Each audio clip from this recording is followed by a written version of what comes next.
चव्हाणांमुळे सरकार अडचणीत, शिवसेनेचे सर्व मंत्री मुख्यमंत्र्यांच्या भेटीला, मंत्रिमंडळ बैठक सोडून शिवसेनेचे मंत्री मुख्यमंत्र्यांच्या दालनात। शिवसेना मंत्र्यांचा कॅबिनेटवर बहिष्कार, शिवसेनेचे मंत्री मंत्रालयातच मात्र कॅबिनेटला गैरहजर।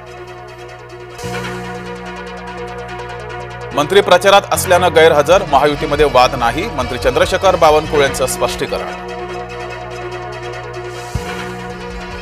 सीएनजी पुरवठा थांबवण्यामागे घातपात, सीएनजी वाहिनीला अज्ञातानं छिद्र पाडले, महानगर गॅस कंपनीचं वक्तव्य।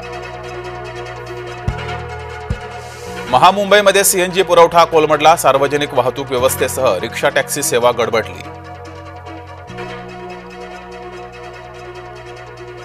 पार्थ पवार कथित जमीन गैरव्यवहार प्रकरणी दमानिया आक्रमक, मुंढवामधील वादग्रस्त जमिनीची केली पाहणी, अजित पवारांच्या राजीनाम्याचीही मागणी।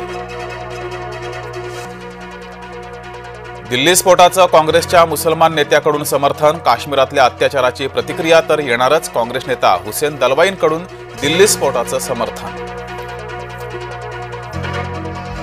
दिल्लीतील 5 जिल्हा न्यायालये बॉम्बनं उडवण्याची धमकी, 2 शाळांमध्येही बॉम्ब ठेवल्याची धमकी, पुढील 2 तास न्यायालये असणार बंद।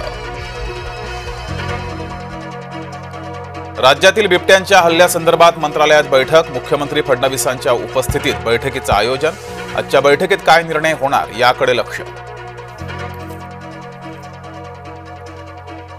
जमाव आक्रमक होता त्यामुळे साधूंना वाचवता आलं नाही, पालघर साधू हत्याकांड प्रकरणात काशीनाथ चौधरींचं स्पष्टीकरण।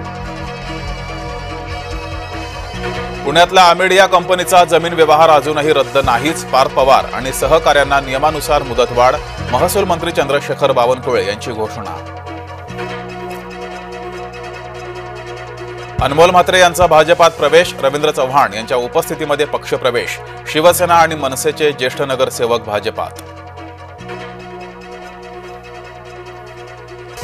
दादा भुसे यांचा कट्टर विरोधक भाजपात, मालेगावच्या राजकारणाला नवं वळण, भाजपाचा एकाच वेळेला शिंदे आणि ठाकरेंना दणका।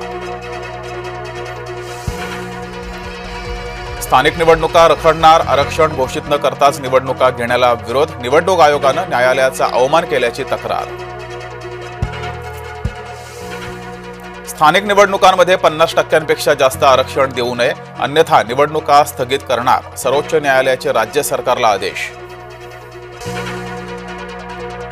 आज जिल्हा परिषद निवडणुकांचा बार उडण्याची शक्यता, जिल्हा परिषद निवडणुकीची घोषणा होण्याची शक्यता।